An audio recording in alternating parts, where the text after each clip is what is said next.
The lunch rush at Bellecourt was in full swing when Vincent decided to destroy my reputation in front of a packed dining room.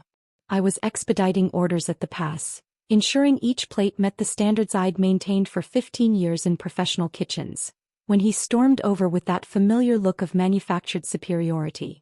"Move faster, Alex," he barked, loud enough for the entire restaurant to hear. "This isn't your grandmother's kitchen." I kept my focus on the salmon I was plating, adding the final garnish with steady hands. Years of working in Michelin-starred restaurants had taught me that precision mattered more than speed, but Vincent had never understood that philosophy.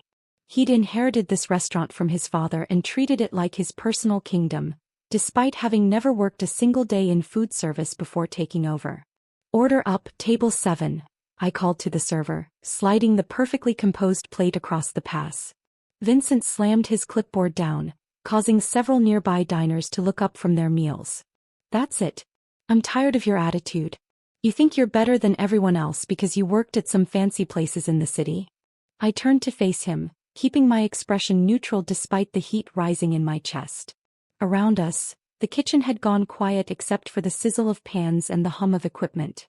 Our servers, Maria and Jamie, had stopped mid-stride, watching the confrontation unfold. "I'm just doing my job, Vincent," I said calmly, wiping my hands on my apron. "Your job?" He laughed bitterly. "Your job is to follow my orders without question. But you're too slow, too particular, and frankly too old for the real food industry." The words stung not because they were true, but because he said them in front of people I'd worked alongside for months. Maria, a single mother who depended on this job, looked uncomfortable. Jamie, fresh out of culinary school, stared at the floor. Our prep cook, Carlos, continued dicing onions, but I could see his shoulders tense. "You're right," I said quietly, untying my apron strings. "Maybe I am too slow for your vision." Vincent's eyes gleamed with satisfaction. "Finally, some honesty. Clean out your locker and don't come back. And don't expect a reference. I won't lie for you." I folded my apron carefully, the same way I'd been taught 20 years ago when I started as a line cook in Chicago. The dining room had gone eerily quiet. I could feel customers watching through the kitchen's service window. My sister Patricia's husband was making a spectacle of firing her brother, and he seemed to relish every moment. "I understand," I said, hanging my apron on the hook behind the pass. "Good luck with the dinner service." As I walked toward the staff area to collect my knives and personal items, I heard Vincent addressing the kitchen staff. "Let this be a lesson to everyone. I expect efficiency and loyalty. Anyone who can't keep up with my standards can follow him out the door." What Vincent didn't know, what none of them knew, was that Bellecourt sat on property I'd been quietly acquiring through my investment company for the past 3 years. The building, along with 4 others on this block, had been part of a carefully planned portfolio expansion. The previous owner, elderly and ready to retire from property management, had sold to Meridian Holdings, the company I'd established using profits from restaurant consulting and strategic real estate investments. Vincent had always seen me as Patricia's unemployed brother who needed a charity job. The truth was, I'd been semi-retired for 2 years, having sold my consulting firm after helping establish restaurant chains across the Midwest. Working at Bellecourt had been my way of staying connected to the industry I loved while keeping an eye on my investment. I cleaned out my locker methodically, placing my knife roll and personal items in a cardboard box. The same box that had carried my belongings through a dozen kitchen jobs, from prep cook to executive chef to consultant. Vincent had no idea that the too slow cook he'd just fired had designed the kitchen layouts for 3 of the city's most successful restaurants. "I'm sorry this happened," Maria whispered as I passed the server station. "You didn't deserve that." "Thank you, Maria. Take care of yourself," I replied, genuinely meaning it. She was a good server who deserved better than Vincent's volatile management style. The next morning, I sat in my home office reviewing the quarterly reports for my properties. Bellecourt was consistently late on rent.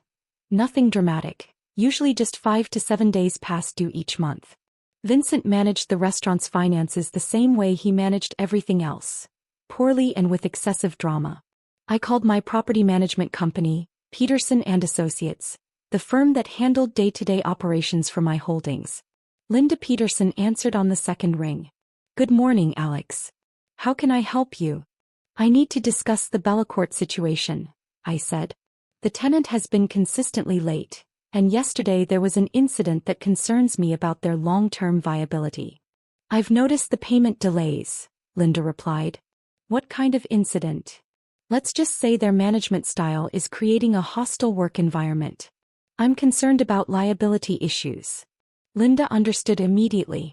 She'd been managing properties for 15 years and knew that problem tenants often escalated before they collapsed entirely. Would you like me to schedule a formal review of their lease compliance? Yes, and let's accelerate the timeline. I want a full audit of their adherence to all lease terms within 30 days. What I knew and Vincent didn't was that his lease contained strict clauses about maintaining professional standards and avoiding activities that could damage the property's reputation. His public firing of employees, combined with his pattern of late payments, gave us multiple grounds for action if necessary. 2 weeks later, Patricia called me. Her voice carried that familiar tension that appeared whenever Vincent was having what she called one of his episodes. Alex, Vincent is really stressed about the restaurant, she said. The lunch crowd has been smaller since you left and 2 of the servers quit last week. I wasn't surprised. Maria had called me 3 days after I left, asking for a reference for another job. Vincent had accused her of being too friendly with customers and docked her pay for breaking a coffee cup. Jamie had lasted exactly 1 week after my departure before Vincent screamed at him for undermining authority by suggesting a more efficient plating technique. I'm sorry to hear that, I said truthfully. How is Vincent handling the stress? Not well. He's convinced that you're somehow sabotaging the restaurant. He keeps saying you must be telling people not to eat there or spreading rumors about the food quality. I almost laughed. Vincent's paranoia was impressive, considering I hadn't spoken to anyone about Bellacourt except Linda Peterson. His business was failing because he'd created a toxic environment that drove away both employees and customers, but he preferred to blame external forces rather than examine his own management failures. That's unfortunate, I said. I hope things improve for him. 28 days after my termination, Linda called with an update on the lease compliance review. Alex, we need to discuss Bellacourt. They missed this month's rent entirely, and when I called, the owner became verbally aggressive. He also appears to be violating several lease terms. What kind of violations? Unauthorized changes to the kitchen layout, failure to maintain required insurance levels, and most seriously, multiple complaints from neighboring businesses about noise and inappropriate behavior toward customers. The insurance issue alone was grounds for immediate lease termination. Vincent, in his infinite wisdom, had let the restaurant's liability coverage lapse to save money. The noise complaints came from his habit of shouting at staff, which could be heard through the shared walls of the building. What do you recommend? I asked, though I already knew the answer. 30-day notice for lease violation with option to cure. If they don't address all issues and bring payments current, we proceed with eviction. Do it. The notice was delivered by certified mail on a Tuesday morning. I knew because Linda texted me the tracking confirmation. Vincent would open his mail to find an official document from Meridian Holdings, LLC, outlining his lease violations and demanding immediate compliance. Patricia called me that afternoon, her voice shaking. Alex, something terrible has happened. Vincent got an eviction notice from his landlord. He's convinced it's connected to you somehow. Why would he think that? I asked, genuinely curious about his reasoning. He says the timing is too convenient. He fired you a month ago and now suddenly the landlord is threatening eviction. He thinks you know someone who knows someone. Vincent's paranoia was getting closer to the truth, but he still had no idea how close. Did he mention what the violations are? Something about insurance and noise complaints. Alex, he's talking about hiring a lawyer to fight this. He can't afford a lawyer. I felt a pang of sympathy for my sister, caught between her husband's poor decisions and their financial reality. But Vincent had made his choices, and consequences had a way of finding people who refused to learn from their mistakes. Maybe this is an opportunity for him to address whatever issues the landlord raised, I suggested diplomatically. 5 days before the cure deadline, Vincent still hadn't contacted the property management company. His strategy seemed to involve ignoring the problem and hoping it would disappear. Linda called me with a final update. He's made no attempt to address any of the lease violations, she reported. The insurance is still lapsed, rent is now 45 days overdue, and yesterday he was cited by the health department for kitchen violations. The health department citation was news to me but not surprising. Without proper management, restaurant standards deteriorated quickly. Vincent had probably cut corners on cleaning and maintenance the same way he'd cut corners on insurance and rent. "Proceed with eviction," I said. The final notice was delivered on a Thursday. Patricia called me in tears that evening. "Vincent's closing the restaurant," she sobbed. "He can't fight the eviction and he owes money to everyone. The food suppliers, the staff, the utility companies. Alex, we might lose our house." I sat in my office looking out at the city lights, feeling the weight of the situation. Vincent had destroyed his business through poor management and hubris, but Patricia would suffer the consequences too. My sister had always been caught in the middle of Vincent's schemes, supporting his delusions while quietly worrying about their future. "Patricia," I said gently, "I need to tell you something." The next morning I drove to their house. Patricia met me at the door, her eyes red from crying. Vincent sat at their kitchen table, surrounded by bills and legal documents, his face a mask of defeated anger. "Look who's here," he said bitterly. "Come to gloat about my failure?" I pulled out a folder and set it on the table beside his papers.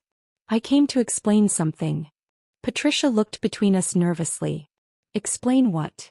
I opened the folder, revealing the property deed and corporate documents for Meridian Holdings. "Vincent, you've been renting your restaurant from me for the past 3 years." The silence that followed was profound. Vincent stared at the documents, his face cycling through confusion, recognition, and finally horror. "That's impossible," he whispered. "The building at 412 Main Street," I continued calmly, "along with 4 others on that block. I purchased them through my investment company after selling my restaurant consulting business." Patricia's hand flew to her mouth. "Your consulting business?" "I've been designing restaurant operations and kitchen systems for 15 years. The reason I was too slow at Bellecourt was because I was ensuring food safety and quality standards that Vincent never bothered to learn." Vincent's face had gone pale. "You've been sabotaging me from the beginning." "No," I said firmly. "I worked for you honestly for 8 months, watching you violate health codes, mistreat employees, and run a business into the ground. The eviction happened because you failed to pay rent, maintain insurance, and follow basic lease requirements."